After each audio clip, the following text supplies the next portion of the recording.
संभल में हिंसा के बाद जिस तरह से उपद्रवियों पर ताबड़तोड़ कार्रवाई हुई, उसके बाद इलाके में शांति तो है, लेकिन सियासत पूरी रफ्तार से चालू है।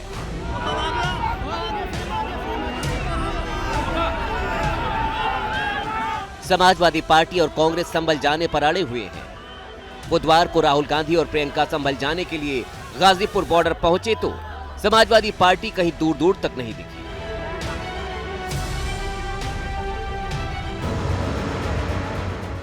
जिन राहुल अखिलेश की जोड़ी को दो लड़कों की जोड़ी कहा जाता था, क्या उनकी राहें जुदा हो गई हैं? समाजवादी पार्टी की नेता कह रहे हैं कि संसद में कांग्रेस ने संभल हिंसा का मुद्दा नहीं उठाया। समाजवादी पार्टी अकेले संभल हिंसा को लेकर लड़ाई लड़ रही है। लगातार समाजवादी लोग अकेले संभल के मुद्दे पर लड़ रहे थे। कांग्रेस के लोग अडानी जी के मुद्दे पर अलग से वो फाइट कर रहे थे। संभल को उन्होंने प्राथमिकता नहीं दी, ये सच है। पार्लियामेंट में उठा नहीं रहे, वहाँ जा रहे हैं। पुलिस तो वहाँ किसी को जाने ही नहीं देगी। लोग फॉर्मेलिटी कर रहे हैं। हालांकि कांग्रेस पर सवाल उठाने के तुरंत बाद धर्मेंद्र यादव ने इंडिया गठबंधन के सवाल पर पलटी मार दी और कहा, जोड़ी बिखरने का सवाल नहीं है, लेकिन बीजेपी भी भला कहां चुप रहती। साफ कह दिया, कांग्रेस बड़ा दिखाने की कोशिश में लगी है, लिहाजा गठबंधन तो बिखरेगा ही। जोड़ी बिखरने का सवाल नहीं, आप लोग केवल इसी निगाह में लगे हुए हैं और पता नहीं अपने स्वविवेक से लगे हैं या किसी के इशारे पे लगे हैं, तो आप लोग जाने।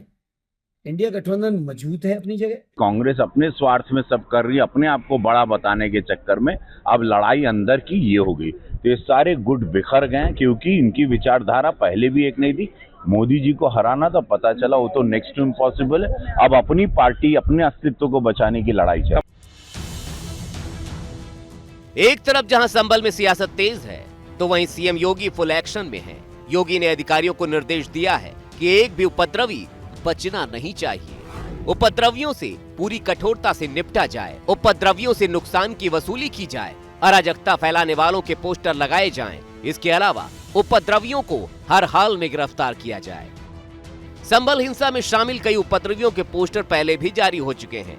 योगी सरकार का कहना है, कानून से खिलवाड़ करने वालों को किसी भी हाल में छोड़ा नहीं जाएगा।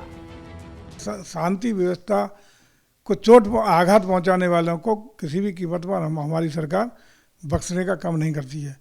इसी के दृष्टिगत पहले जब भी हम लोगों ने ये कानून बना रखा है कि यदि कोई सरकारी संपत्ति लोक संपत्ति को नुकसान पहुंचाने का काम करेगा तो उसकी भरपाई भी संबंधित दोषी व्यक्ति से करने का काम कराएंगे। संभल हिंसा में विदेशी कारतूसों के इस्तेमाल की बात सामने आ चुकी है। पुलिस पूरे मामले की तहकीकात में जुटी है। उपद्रवियों ने सरकारी संपत्ति को भी नुकसान पहुंचाया था और अब वसूली के लिए पोस्टर लगाने की तैयारी है। 1 करोड़ रुपए से ज्यादा का नुकसान विभिन्न रूप से हुआ है, जिसमें कई कारें जलाई गई है, ट्रांसफार्मर्स जलाए गए हैं। तो इन सब की वसूली जो है वो बिल्कुल उन्हीं उपद्रवियों से की जानी है। जाहिर है विपक्ष को सियासत दिख रही है, तो योगी सरकार अमन चैन का दावा कर रही है। समाजवादी पार्टी और कांग्रेस भले ही एक होने का सुर अलाप रहे हों, लेकिन नेताओं की बयानबाजी कुछ अलग ही रणनीति का इशारा कर रही है।